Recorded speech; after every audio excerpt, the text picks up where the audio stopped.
Are Australia and China friends again? Australian Prime Minister Anthony Albanese's high-profile visit to China has come to an end. After a diplomatic phrase and years of trade tensions, Beijing is doing all it can to flatter the Australian Prime Minister. Forget about the diplomatic platitudes and cliché compliments from both sides. If you've missed the events of the past 4 days, don't worry, I've got you covered. Here are the 5 key takeaways. So what was the most important part of this visit? The meeting between Albanese and Chinese President Xi Jinping was important, but it was the panda that attracted the most attention. I'm pro-panda. Pandas do get homesick. Adelaide Zoo's list on 2 adorable pandas, Wang Wang and Funi, expires next year. The PM says he requested Mr. Xi to extend their contract. I would, on behalf of Australia's kids and families, I would like to see pandas maintain a presence in Australia. But they had an argument. He spoke about the Tasmanian devils as being cute animals in Australia. I pointed out that whilst I like Tasmanian devils, they're probably not as cute as pandas. He reminded us of the fact that not all pandas are cute by relaying the Kung Fu Panda story as well. Despite the panda's charm, the real dialogue between the leaders was conducted in a relaxed and positive manner.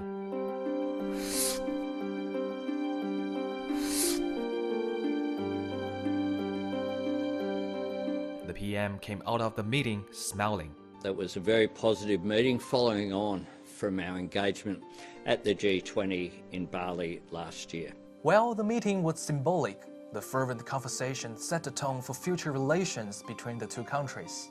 The PM said he had invited Xi to Australia, and the Chinese president had invited him to visit China again, including an offer to a presidential tour of the country.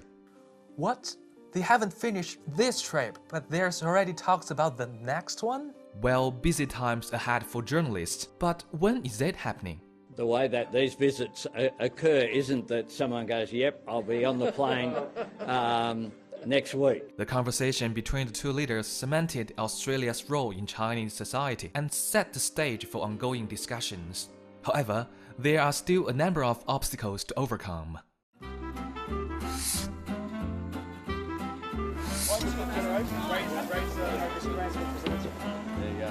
Mr. Albanese visited the economic hub of Shanghai with more than 250 Australian businesses at the China International Import-Expo.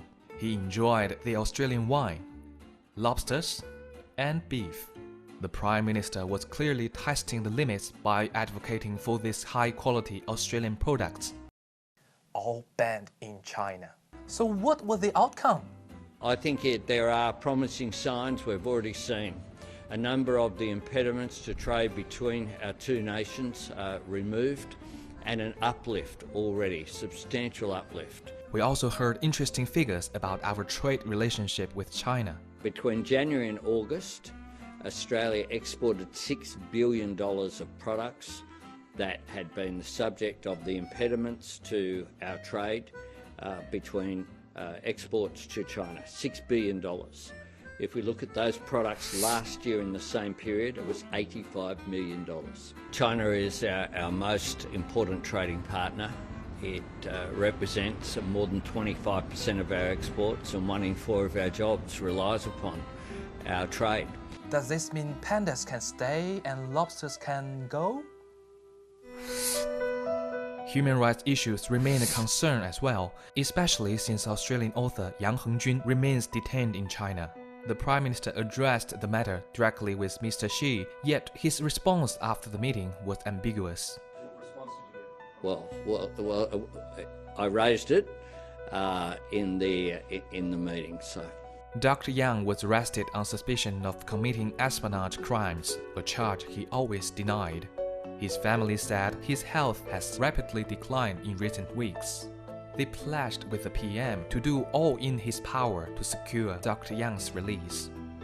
All eyes are now on Dr. Yang after Australian journalist Chen Lei was recently released from a Chinese prison.